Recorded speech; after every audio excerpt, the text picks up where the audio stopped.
Има една приказка, кога беа мали Ани и Лидија и купивме една стиковница, напишана од Макс Лукадо и е за Панчинело.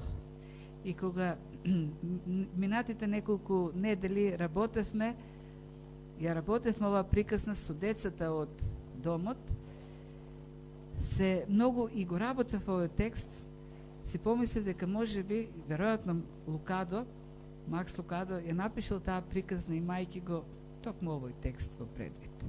А во таа приказна се раскажува за едно создание, не знам како ги нарекуваа во приказната, може би Ане ќе се сети. Кукли, уникси, кој ги создавал еден мајстор на име Елии. И униксите се живееле во едно градче и луѓето си лепеле звезди, златни звезди или црни точки во зависност од успесите што ги имат. Например, ако некој, сега ќе импровизирам, играл добро фудбал, му ставале златна звездичка, ако некој скокал високо, дојал златна звездичка, ако некој знаел добро да збори, дојал златна звездичка и така натаму. Меѓутоа, имало еден уникс по име Панчинело, кој имал на себе само црни точки. Кога ќе пробал да скокне, паѓал и добил црна точка. Кога ќе пробал да каже нешто, се сплеткувал со јазикот и пак му ставали. Така целиот бил од црни точки. И еднаш сретнал едно девојче која немала ниту црни, ниту златни точки. И ако некој се обидувал да изалепи точка, таа паѓала. И Панчинело прашал како така, зошто така? И таа рекла: јас одам редовно кај нашиот создател Елих и со него си поминувам време. Добро и ти да отидеш таму. И Панчинело еднаш, тоа многу скратено, многу приказката толку, јас се кратам, она што ми доаѓа во глава. Отишол Панчинело, решил да отиде кај Ели и уште кога влегол, Ели веднаш го поздравил, рекол: о, Панчинело, најпосле дојде. И Панчинело се изненадил како создателот му го знае името. И тогаш Ели рекол: о, јас знам се за тебе и те очекувам. И знам дека ти си прекрасно создаден од мене. Независно од тоа што мислат другите, независно од тоа какви точки ти стават, сегаш имај во предвид дека ти си создаден совршено од мене. Ти го имаш од мене најдоброто мислење. И доаѓај почесто кај мене и ќе видиш како и на тебе повеќе нема да се лепат црните точки. Тоа е приказната. И навистина, кога Панчинело излегол од работилницата на создателот, веднаш една црна точка сама паднала. Ние како луѓе имаме обичај, според нашите вкусови или стандарди, да им лепиме на луѓето златни или црни точки. Во слична ситуација се наоѓал и Павле во црквата во Коринт. Имало група која се нарекувала Павлова група. Тие велеле: ние сме Павлови. И тие му лепеле златни точки. Меѓутоа, повеќето од луѓе од црквата немале такво мислене за него и читајќи го посланието до коринтијаните, и првото и второто, добивам впечатление дека тој на себе имал многу црни точки, залепени од коринтијаните.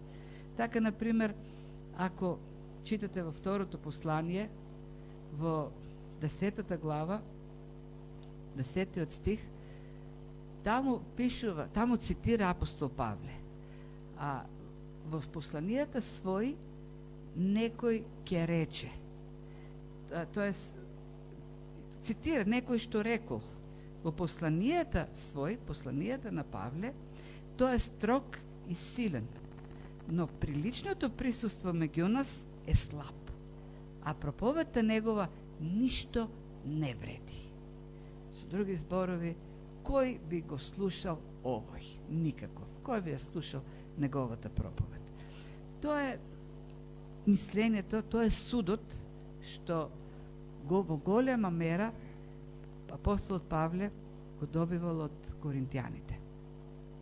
И во овој текст тој интересно е многу благо, многу смирено одговара на судовите или на виката да носат судови за него луѓето во Коринт.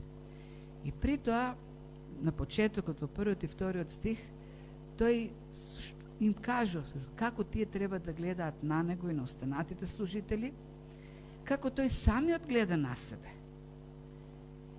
и како ние би требало да гледаме на самите себе, и на крајот најважното, како Бог гледа на се. И од начинот на кој се изразува или на кој одговара на читателите, можеме да видиме дека апостол Павле имал навистина дебела кожа. Ние имаме таков термин дебелокожец. Бил дебелокожец, но со многу меко срце. И тоа е идејата на овој текст. Како да бидеме, како Павле, дебелокожци, но со нежни срца. Ај прво да видим како тој се представува себе си, тоест како треба да гледаат на него и на служителите на Словото. И почнува со зборовите. И така секој човек нека не смета нас за служители, Христови и управници на Божите таинства. А од управниците понатаму се бара секој од нив да се покаже верен. Секој човек нека не смета. И од тука натаму апостол Павле користи неколку збора суд. Во која основата е суд. И овде кај основата на зборот е суд. Секој од нас нека не смета, т.е. нека расудува, нека пресудува за нас како за Христови служители. И прво вели служители. И овој збор служители во првите 3 глави многу се среќаваше. Посебно во 3-та глава. Кога прашуваше, а што е Петар, што е Аполос, што сум јас, не сме ли ние служители? Едноставно служители. И во сите случаеви беше користен зборот дјаконос, кој е еден вообичаен збор за слуга, за служител. Меѓутоа овдека користи еден збор кој на друго место не е употребен, само овдека го користи Павле, зборот хиперетес. И ако сакате да видите буквално во оригиналниот јазик, тој збор значи веслач во Галија. Во тоа време во Галиите имало во палубата долу, под палубата, веслачи, робови. На секое весло од левата и десната страна имало по неколку веслачи, оковани во окови, и веслале со определена брзина. И да се обезбеди ритам, т.е. сите да веслат во една насока, во еден ритам, напред имало еден барабанџија кој удирал дум, дум. Ако треба да се постигне борбена брзина, почнувал побрзо и така веслале. И тоа била најтешката работа за робовите во тоа време. Најмачната работа и најпонижувачката работа. И апостол Павле овде го користи токму тој збор. Вели, ние сме Христови веслачи, кои сме под палубата и весламе. Весламе под тактот, под ритамот, што ни го дава лично Христос. Ние сме Христови веслачи. И употребувајќи ваква фраза, апостол Павле сака да покаже една понизност, една смиреност како служител, но во исто време говори и за функцијата што ја врши. И овде кога тој говори, кога се обраќа во прво лице множина нас, ние, мисли на служителите на Словото, мисли на Петар, на Аполос, на сите оние кои христијаните во Коринт ги ги поставили на пиедестал, како важните, јас сум Петров, јас сум Кифов. Сите ние сме всушност многу една понизна, многу покорна служба. И многу макотрапна. Ние го влечкаме бродот, ние го носиме бродот под командата на оној на кому што му служиме. Ние сме служители од црквата, меѓутоа нашиот Господар е Христос. Тоа е првата метафора која употребува овдека, во првиот стих. И преминува на една друга метафора, употребува друг збор, зборот управници на Божите таинства или Божите мистерии. И овдека е зборот о икономос, кој веќе пак говори за сосема друга позиција во нивната служба. О икономите или икономите во тоа време исто така биле робови. И тие биле слуги. Не биле господари, но имале позиции над останатите робови. Тоест, икономите управувале со стопанството, со имотот на господарите. Тие биле под власта на господарите. И управувајќи со имотот, давале задачи на останатите робови и го следеле извршувањето на тие задачи. А во исто време пак, тие се грижели и за прехраната на робовите. И дури за прехраната на господарите, за семејството на господарите. Така да, имајќи ја во предвид таквата нивна позиција, можело да се создаде впечаток дека икономите се слуги на останатите робови. Грижејќи се за нивната храна и за нивната благосостојба, може да се помисли дека икономите се слуги на останатите робови. Или пак, она друга представа пак, дека тие се господари на другите робови, бидејќи се во некаква позиција над нив. Првата метафора за веслачи веднаш ја елиминира можноста дека тие се некакви господари. Тие се слуги. Но во исто време, додавајќи дека тие се управници на Божите таинства, веднаш ја елиминира и можноста дека некој од робовите е нивен господар. Тие се слуги на црквата, но црквата не е нивниот господар. Тоа е една појава, една опасност која се создава во црквите. Служителите, посебно служителите на Словото, јаконите, се нашите слуги. И штом се нашите слуги во црквата, тоа значи дека ние сме нивните господари. Апостол Павле овдека говори и за позиција, но и за служба, за функција во црквата. И она што, всушност, најмногу остава впечаток во сето тоа, е дека тие на крајот треба да се покажат верни.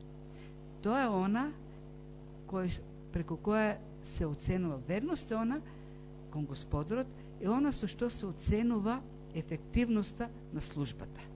И тоа веќе е важно за судовите кои ги носеле луѓето во Коринт. Но за тоа малку понатаму. На што се тие економи или управници или стюарти? Тие се управници на Божите таинства. И во оригиналниот јазик говори за мистерии.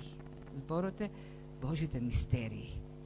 И кога го вели мистерии, не мисли на оние од книгите на Агата Кристи, кои кога се читаат, Ани е љубителка на тие книги, и читаш, и читајќи како еден детектив се обидуваш да откриеш мистеријата, кој е убиецот или кои се внатре, нели, тајните.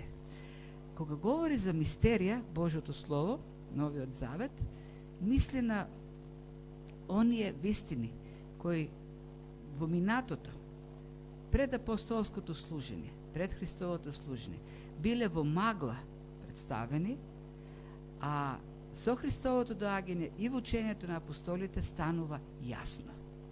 Затоа говори повеќе во 2 глава, од 7 до 10 стих. Вели за Божјата тајна премудрост апостол Павле, која беше сокриена уште во предвечноста, а сега се открива преку нивното служење. Значи, со други зборови, тие се управници на Словото, на откровението што го имаме во Христос. И нивната задача е тие да го распределуваат, тоест нивната задача е да го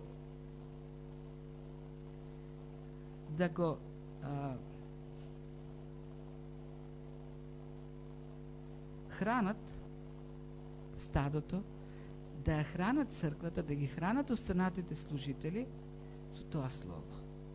Тие се оние кои го раздаваат словото, како економите, како управителите на семејствата на господарите.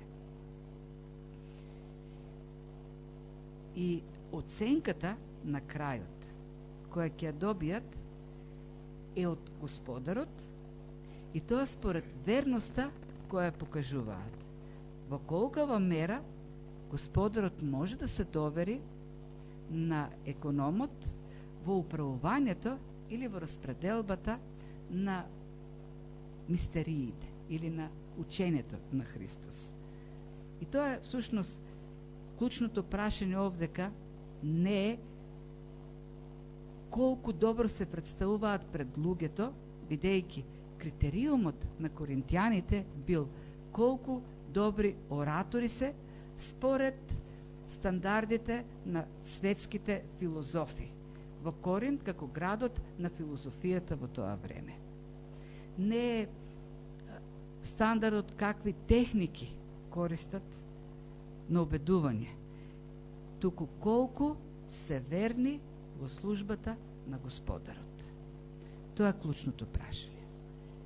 И тоа бил вистински предизвик за луѓето во Коринт, кои очигледно се сметале за многу мудри.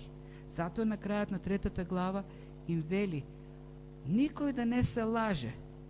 Ако се смета за мудар според мудроста на светот, нека стане глупав за да биде мудар. Да стане глупав во онаа слово кој светот го смета за глупаво, и тоа ќе биде навистина мудар во Божите очи. Коринтијаните не барале, не сакале пред себе да гледаат веслачи во галии. Тие сакале звезди, сакале старлети, сакале луѓе со добар пиар зад себе.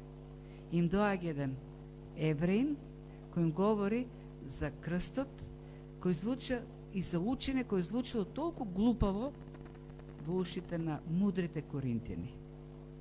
И апостол Павле им вели, сушност овдека: мојата задача е да веслам во Божиот брод, останувајќи верен на Господарот, независно од впечатокот што луѓето ќе го добијат за мене.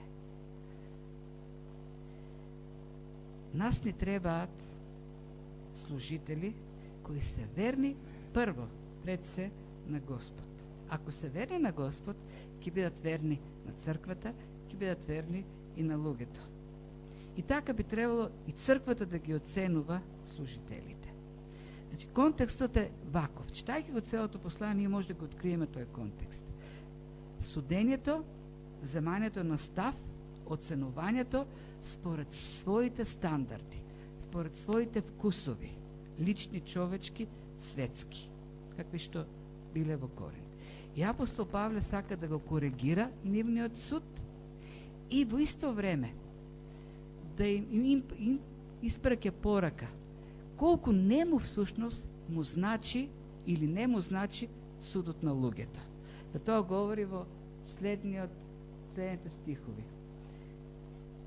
За мене ништо не значи да бидам суден од вас или од судот на другите луѓе. Јас и самиот не се судам, зашто во ништо не се чувствувам виновен, но со тоа пак не сум оправдан. Судија ми е Господ. И овдека овие стихови како да не пренесуваат низ неколку судници. Прво вели, има судница на јавноста. Потоа има судница на лично мојата совест или моето его или мојата суета и на крајот говори за една друга, трета, Божја судница. Прво вели е судницата на јавност, т.е. вашата во црквата и на другите луѓе. Еден проповедник еднаш рече, обично на неделните ручици после служба главното јадење или најчесто среќаваното јадење е печен проповедник.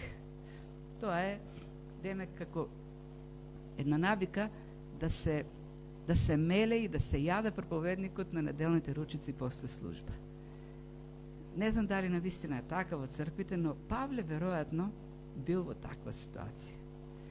Тој бил мезе на многу ручици во неделите после служба. Главно јадење. И Павле вели, ништо не ми значи вашиот суд. Воопшто не се грижам за вашиот суд. Нити пак за судот на другите.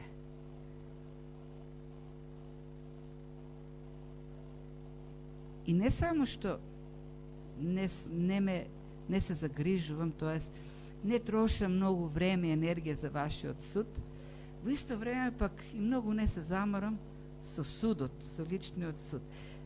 Јас се судам самиот себе и откривам дека во ништо не сум виновен, но пак не се доверувам на тој суд. Тој суд мене не ме оправдува.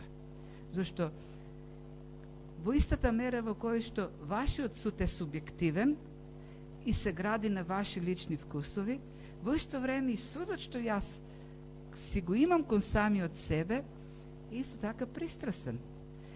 Барам во себе и не наоѓам никаква вина. И што значи тоа, дека сум оправдан? Не. Мојот суд, мојата проценка не ме оправдува. Ниту, па затоа, ниту многу така летам високо, кога вие ме глорифицирате, кога ми симнувате звезди, ниту пак многу се вознемирувам кога ме трескате од земја. Ниту пак многу така кревам глава кога моето его ќе каже колку си добар, нити пак ако има некоја така осуда, ме загрижува. Зошто го вели тоа во крајна мера?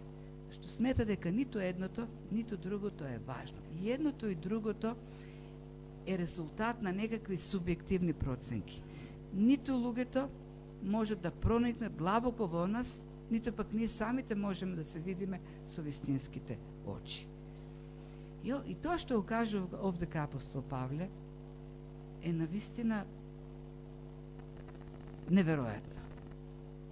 И јас се прашувам како е можно да остане човек индиферентен така, не заинтересиран во судот на другите луѓе. Како е можно да остане ослободен од оној притисок на суетата, на егото. Ние сите ние, верувам дека помалку или во поголема мера има страв во нас. Што ќе кажат луѓето? Како ќе не оценат? Каков суд ќе донесат за нас? Каква ќе биде реакцијата? Дали ќе не укорат? Дали ќе не пофалат? Дали ќе се представиме добро? Патиме од тоа. Носиме грешна природа која реагира на таквите работи. Носиме грешна природа која не прави тенкокошци. Секој суд кој не ни се допаѓа, веднаш да пробие и да не повреди. Апостол Павле тоа што го кажува е наистина голема работа. За мене е скоро неверојатно да се живее таков живот. Да се остане толку ослободен и од судот на другите и од личниот суд.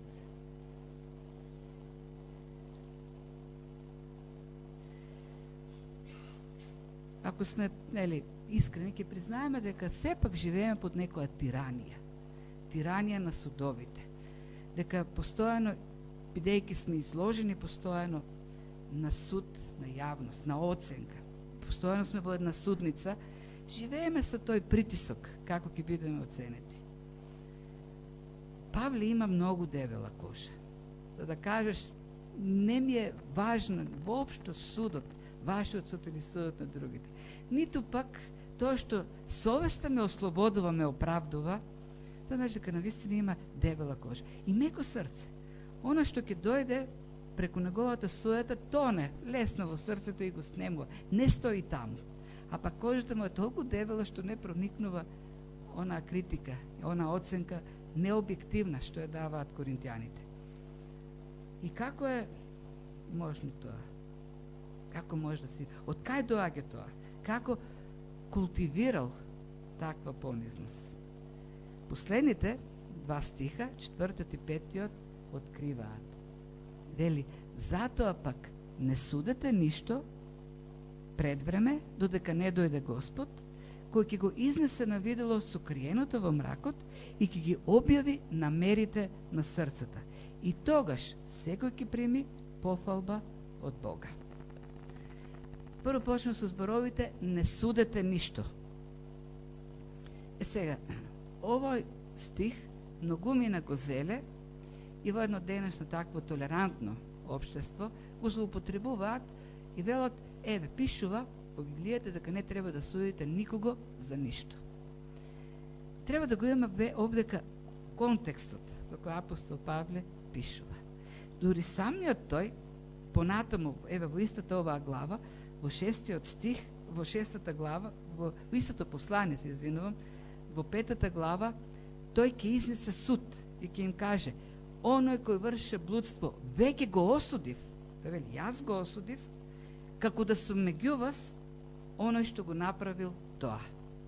Така да, во овој стих, во 4 глава, вели, никој да не суди пред време, а пак тој самиот, во 5, во следната глава, суди.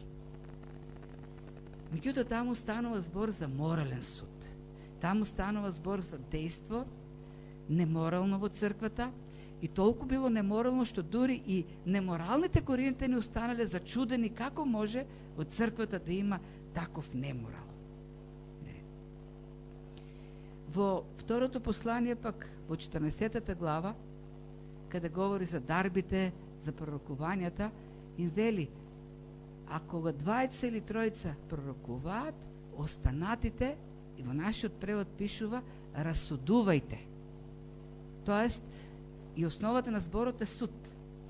Треба да донесете суд, оценка, тоа што се пророкува, дали навистина е според Словото, дали навистина е според Бог.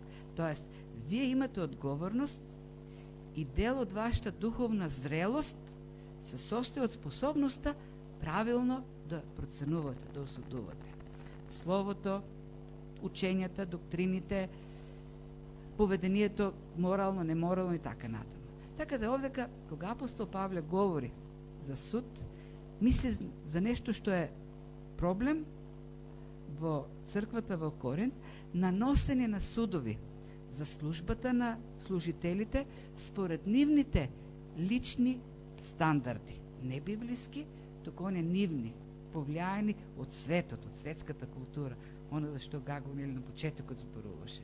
Место светот да воведе стандарди во светот, место црквата да воведе стандарди во светот, светот донел некакви стандарди за оценка во црквата. Така, овдека апостол Павле говори за оценката на неговата служба преку Словото, неговата проповед, која ја носеле луѓето на база на нивните вкусови, нивните предпочитања, нивните стандарди. И вели апостол Павле, внимавајте кога го судите моето служење, зашто сите ние ќе влеземе еден ден во една друга судница, а таму нема да седиме на судиски столови, како самопоставени судии, како што сега сте, туку ќе седиме на клупи и ќе даваме отчет за судовите што сме ги носеле на земјата. Тогаш тој ќе го изнесе на видело совршеното во мракот и ќе ги објасни намерите на срцата. Или со други зборови, тогаш Христос најобјективно, најправедно, најреално ќе оцени се. Зошто? Зашто тој ги знае и намерите на срцето, тој го знае и сокриеното во мракот. И затоа, тука веќе доаѓа она кулминацијата, затоа вие не треба да судите намери на срцето. Вие не треба да судите служби. Вие не знаете што има внатре во човекот, за да го осудите и да го оцените. Вие не можете да поставувате сомнежи за намерите на служителите. Вие не можете да проникнете во длабочината на човекот. Единствено Христос може да го направи тоа. Единствено Христос го има тоа право. И идејата овдека на Павле е: живејте со тоа сознание, дека вас ве очекува еден ден суд, и во кој реално ќе биде се оценето. И ако го имаме тоа сознание, тогаш ќе се воздржуваме од донесувањето на лесни судови и оценувањето на луѓето и на нивните служења. Колку повеќе мислиме на тоа, толку повеќе внимаваме дали воопшто да судиме, и ако веќе решиме да судиме, како да судиме. И овој стих всушност ни кажува како можеше или зошто можеше Павле да биде слободен од тие човечки судови. Ослободен. Тој не се потресуваше кога го демонизираа, ниту пак се восхитуваше кога го глорифицираа. Зашто единствената пофалба на која што тој мислеше е пофалбата од оној кој реално оценува. Пофалбата од Бог. Тој не служеше за луѓето да го пофалат, тој не служеше да ги задоволи интересите, вкусовите на луѓето, тој служеше да биде верен, одобрен служител од Бог. Тој служеше на крајот да ја чуе она пофалба за која Христос говори: добро сторено, добар и верен слуго. Тоа е пофалбата за која тој служеше, за која работеше. И затоа тој не се измачува од судот на човекот, бидејќи не му значи, тој не служи за пофалбата или за мислењето на човекот. Тој како Божи управител, како Христов веслач, е покорен на Господарот. И единствено сака да остане верен на Господарот, не правејќи никаков компромис со Словото. Не му беше доверена Божјата мистерија, Божјата тајна, и во желбата да остане верен на Господарот, во ништо не правеше компромиси со Словото, за тоа да стане попријатно, поприфатливо, подопадливо за слушателите во Коринт, кои сакале да слушат убави учења од нивните филозофи. Неговото прашање не беше што тие ќе кажат или што мислат, неговото прашање беше што Христос мисли, што Христос ќе каже. Тоа е тајната на неговата слобода од зависноста од човечките судови. Тоа е една рецепта за таква слобода. Тоа е начинот како точките, црните точки се да паѓа од нас, од нашите срца, од нашата суета. Ако ни е важна единствено Христовата пофалба, тогаш нема да ни значат ниту глорификациите, ниту сатанизирањата.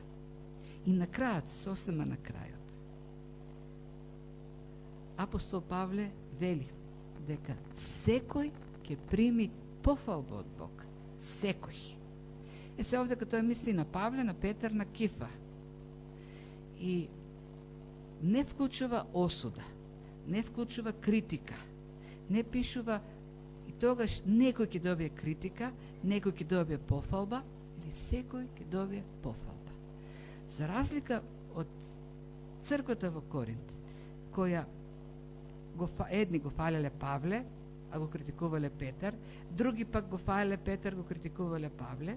Тоа е за разлика од црквата која барала некому да залепи црна точка, а на друг да му залепи златна звездичка, вели, на тој суд секој ќе добие пофалба.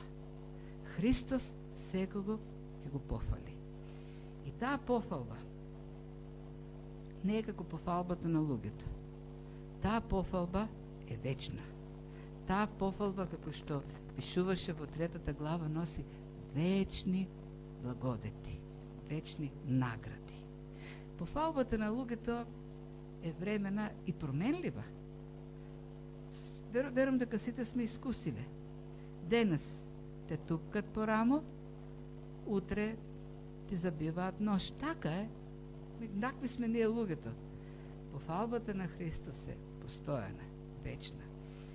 И јас сметам дека тогаш, кога ќе застанеме на тој суд, ќе видиме дека многу работи за кои сме били тупнати од луѓето, воопшто нема ни да бидат представени од Христос. А пак има работи за кои не сме добили никаква пофалба, може би дури сме били искритикувани, а ќе бидат пофалени од Христос. Бидејќи нашите судови се пристрасни, се субјективни. Бог гледа она што е во длабочината на човечкото срце. Бог ги знае вистинските намери таму. И на крајот, како еден заклучок, зашто служиме? Кој е нашиот мотив? Зашто живееме? Апостол Павле вели, единствено што ме интересира е Христовата пофалба. Да живееме, да служиме за она одобрување што Христос ќе го даде. Добро сторено, добар и верен слуго. А тоа, во крајна мера, е решението и за мирот и единството во црквата во Коринт. Гледаме дека црквата во Коринт била разедината, раскарана во конфликт. Самиот Павле им вели, меѓу вас има завист, поделби, кавги и неслога. Ако почнете да гледате сите кон оној кој ќе даде вечната пофалба, нема да има златни, црни точки, туку ќе има прифаќање, охрабрување и едно веслање во еден ритам по оној пат што Христос го трасира, под ритамот на Христовото водство. И тоа е рецептот што го дава овде апостол Павле како решение за големиот проблем во црквата во Коринт. И тоа е порака за сите нас. Потреба што црквата има постојано да гледа кон Господарот, да служи за Господарот, да се движи во ритмот на Господарот и да се надава на пофалбата на Господарот. Сепак најважно е што тој ќе каже на крајот. Господ да не благослови во таа насока и да не води како црква, како брод кој во еден ритм оди во единство, во разбирање по тој пат.